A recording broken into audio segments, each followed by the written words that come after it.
Good morning student. Good morning sir. देखिए बेटा, solubility of gas solute in liquid solvent, इसकी ये जो है अगली टॉपिक है हमारी। Solubility of gas solute in liquid solvent, यानी लिक्विड सॉल्वेंट में किसी गैस को डिसॉल्व करना है। ठीक है, तो ये मान लीजिए कि हमारे पास एक कंटेनर है, ध्यान से देखिए, ये इसमें हमने लिक्विड को फिल करके रखा है।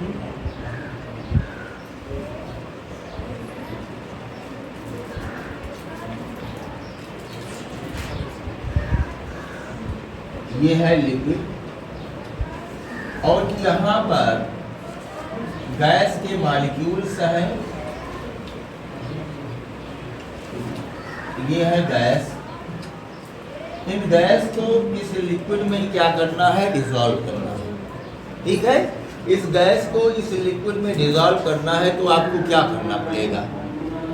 इस गैस को इसमें घोलने के लिए, डिसॉल्व करने के लिए आपको इसके ऊपर क्या लगाना पड़ेगा? प्रेशर लगाना पड़ेगा। जाहिर सी बात है, क्या लगाना पड़ेगा? प्रेशर लगाना पड़ेगा, ताकि जो है गैस कंप्रेस हो और गैस इस लिक्विड में क्या हो जाए? डिसॉल्व हो जाए। तो इसके लिए पहला फैक्टर ये है, पहला फैक्टर है क्या? नेचर ऑफ सॉल्वेंट या solute. Nature of solute, solute का नेचर, जो गैस डिसॉल्व की जा रही है उसका नेचर क्या है? इसका नेचर, अगर गैस क्या है, अगर गैस पोलर गैस है, कैसी गैस है? पोलर का मतलब जो वाटर में डिप करने पर क्या हो जाए? आयोनाइज हो जाए। फॉर एग्जांपल ले लेते हैं, जैसे हमारे पास है HCl गैस। क्या है? HCl गैस को जैसे ही पानी में डिसॉल्व करोगे, आपको पता है, मैंने बताया था कि जो फोन क्या है? फोन, अगर फ्लोरीन है, ऑक्सीजन है, नाइट्रोजन है, तो इनके बीच में क्या होता है? हाइड्रोजन बॉन्डिंग पाई जाती है। क्या पाई जाती है? या ऐसा करो कि हाइड्रोजन बॉन्डिंग की बात मत कीजिए, ये क्या करेगा? इलेक्ट्रॉन को अपनी तरफ खींचेगा, जिसकी वजह से इस पर क्या आ जाएगा? Slightly negative. इस पर भी क्या आएगा? Slightly negative. और इस पर क्या आएगा? Slightly positive. ये क्लोरीन और हाइड्रोजन एक दूसरे को क्या करेंगे? अट्रैक्ट करेंगे, जिसके वजह से आसानी से पानी में डिसॉल्व हो जाएगा। ठीक है, तो क्या होना चाहिए? सॉल्यूट का नेचर क्या होना चाहिए? पोलर। क्या होना चाहिए? जो सेकंड फैक्टर है टेम्परेचर, ताप। ध्यान दीजिए, अगर आप टेम्परेचर को इंक्रीज कर रहे हैं, टेम्परेचर बढ़ा रहे हैं, तो खुद देखिए यहाँ पर, अगर हम यहाँ बर्नर लगाकर इसको हीट करें तो क्या ये गैस इस लिक्विड में डिसॉल्व होगी? खुद सोचिए कि अगर यहाँ बर्नर लगाकर इसको हीट करो तो क्या होगा? ये गैस नीचे की तरफ जाएगी, अरे लिक्विड वेपर खुद गैस बनने लगेगा। तो क्या होगा? लिक्विड जो गैस है वो लिक्विड में डिसॉल्व नहीं होगी, मींस गैस की जो सॉल्युबिलिटी है वो क्या हो जाएगी? घट जाएगी। मतलब on increasing the temperature, solubility क्या हो जाएगी? डिक्रीज। ठीक है, सॉल्युबिलिटी डिक्रीज हो जाएगी, जिसके वजह से क्या होगा? जो ये गैस के मॉलिक्यूल है, ठीक है, जो गैस के मॉलिक्यूल है वो फ्रीडम हो जाएंगे, आज़ाद हो जाएंगे, जहां मन कहे जहां घूमे। जहां मन कहे जहां घूमे का मतलब ये निकला कि इनकी जो एंट्रोपी है वो निगेटिव में हो जाएगी। क्या हो जाएगी? एंट्रोपी। यहाँ से देखिए बेटा, एक क्वेश्चन बोर्ड में आया हुआ है, यानी जब गैस, जो गैस है वो डिसॉल्व हो रही है लिक्विड में, अब आप टेम्परेचर को बढ़ा रहे हो तो सॉल्युबिलिटी क्या हो रही है? घट रही है। इस कंडीशन में एंट्रोपी क्या हो जा रही है? निगेटिव हो जा रही है। अब आपको रिलेशन पता है कि डेल्टा जी इक्वल टू होता है delta H minus T delta S. अब देखिए, डेल्टा एच भी क्या हो रहा है? निगेटिव है। क्यों निगेटिव है? क्योंकि ये जो रिएक्शन है वो कैसी रिएक्शन है? एक्सोथर्मिक है। डेल्टा एच भी निगेटिव, डेल्टा एस भी निगेटिव, तो डेल्टा जी क्या होगा? ये भी क्या हो जाएगा? निगेटिव हो जाएगा। मीन्स ये रिएक्शन जो होगी वो कैसी हो जाएगी? स्पॉन्टेनियस। क्या हो जाएगी? स्पॉन्टेनियस हो जाएगी, अपने आप होने लगेगी। तो हमें अगर किसी गैस को लिक्विड में डिप्ट करना है तो उसके लिए टेम्परेचर क्या करना पड़ेगा? लोअर। क्या करना पड़ेगा? लोअर करना पड़ेगा। दूसरा फैक्टर ये निकला कि टेम्परेचर घटाओगे तो सॉल्युबिलिटी क्या हो जाएगी? बढ़ेगी। और लास्ट फैक्टर है तीसरा, प्रेशर। क्या है? अब अभी आपको बताया गया था कि भाई प्रेशर अगर बढ़ाओगे तो गैस कंप्रेस होगी और तेजी से लिक्विड में क्या हो जाएगी? घुल जाएगी। Means on increasing the pressure solubility क्या हो जाएगी? बढ़ जाएगी। ठीक है, तो यहीं से अगला टॉपिक जो आएगा आपका वो आएगा, क्या पढ़ा जाएगा? हेनरी लॉ पढ़ना है। ध्यान दीजिए, हेनरी साहब ने क्या किया? हेनरी साहब ये कहते हैं कि जो कंक्लूजन ये निकला कि जो आपका प्रेशर है, क्या है? दाब जो है भैया सॉल्युबिलिटी के डायरेक्टली प्रोपोर्शनल। किसके डायरेक्टली प्रोपोर्शनल है? यानी on increasing pressure solubility is also increase. On increasing pressure solubility is also increase. ठीक है, तो अब देखिए, मान लो आप यहाँ पर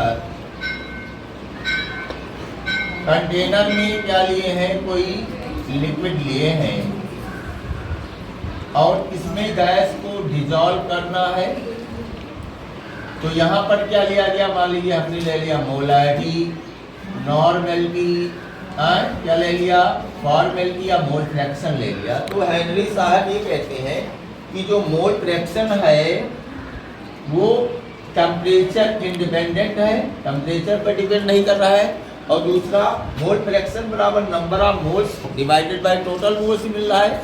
इसका मतलब ये सॉल्युबिलिटी के बहुत ही क्लोज है। किसके क्लोज है?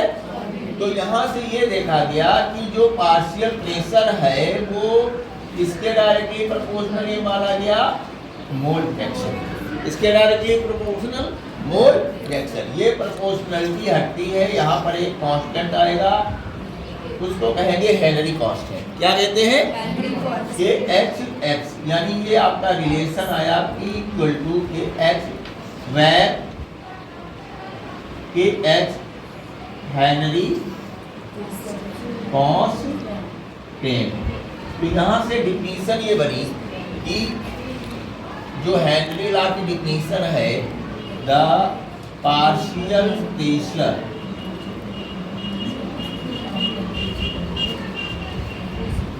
applied by any gas on liquid surface is directly proportional to its mole fractional of that liquid solvent. The partial pressure applied by any gas on liquid surface is directly proportional to its mole fraction of that liquid solvent. ये इसकी Henry law की definition हो गई। Henry law ये कहता है कि जो पार्शियल प्रेशर है वो सॉल्युबिलिटी के डायरेक्टली प्रोपोर्शनल होता है। सॉल्युबिलिटी के ज़्यादा क्लोज क्या है? मोल फ्रैक्शन है। तो यहाँ से लिख सकते हैं कि partial pressure directly proportional to mole fraction.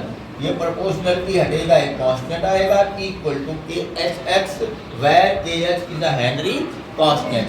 अब देखिए यहाँ पर ये देखा गया कि ऑन इंक्रीजिंग प्रेशर, एनसीईआरटी में एक क्वेश्चन दिया गया है, चार्ट बना हुआ है कि अगर हम टेम्परेचर को बढ़ाते हैं तो सॉल्युबिलिटी की वैल्यू क्या होती है भाई?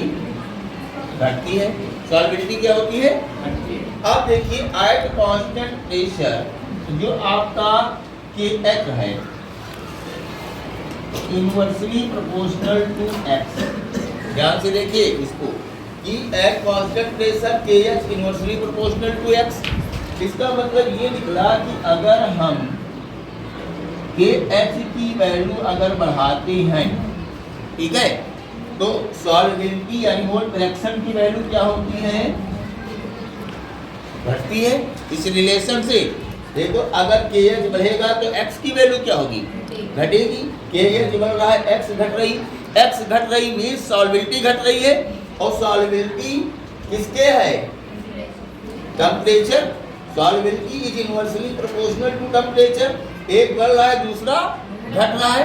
इसका मतलब ये निकला, देखो यहाँ से कि ये आपका X घट रहा है, मीन्स सॉल्वेबिलिटी